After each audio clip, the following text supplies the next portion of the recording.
Hi partner, golden tip 14. A and B, okay. என்ன கேள்வி கேட்குறாங்க பாரு. Find out the profit or loss on revaluation. Revaluationல question, அப்போ பிரச்சனை இல்லை. ஓகே, என்ன கொடுக்குறாங்க பாரு. Patents were undervalued. Undervaluedனா ஏற்கனவே இருக்கிற வேல்யூ குறையா வேல்யூ பண்ணி வச்சிருக்காங்க. அப்போ கூட்டுன்னு சொன்னால் அப்போ இது நமக்கு gain. Okay, 4000 gain on patents. Right. Stock in the books was valued 10% more than the market value. Market வேல்யூவை விட அதிகமாக வேல்யூ பண்ணி வச்சிருக்காங்க. அப்போ லாஸ். ஸ்டாக்கில் லாஸ்.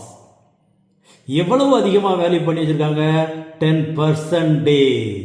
அப்போ பாரு, market value plus loss equal to book value. இப்போ புக் வேல்யூ லாஸை கழிச்சா இது வரணும். இப்போ நமக்கு பெர்சன்டேஜ் என்ன கொடுத்துருக்காங்க? இதுதான் புக் வேல்யூ தான் தெரியுது.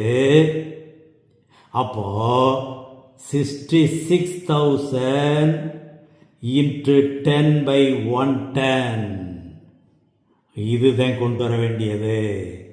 அப்போ 6,000 லாஸ்.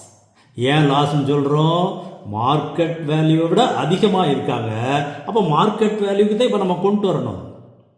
அப்போ லாஸ் 6,000. அப்போ ஓவர் வேல்யூடு பை 10%னா 10/110. இப்போ இதே அண்டர் வேல்யூடு பை 10% சொன்னாங்கன்னா 10/90 வருங்க. இது ரெண்டும் எப்படிங்கிற கரெக்டாக பார்த்துக்கோ. நம்ம அந்த கமிஷன் ஒர்க் அவுட் பண்ணும்போது இந்த ஃபாலோ பண்ணியிருக்கோம்.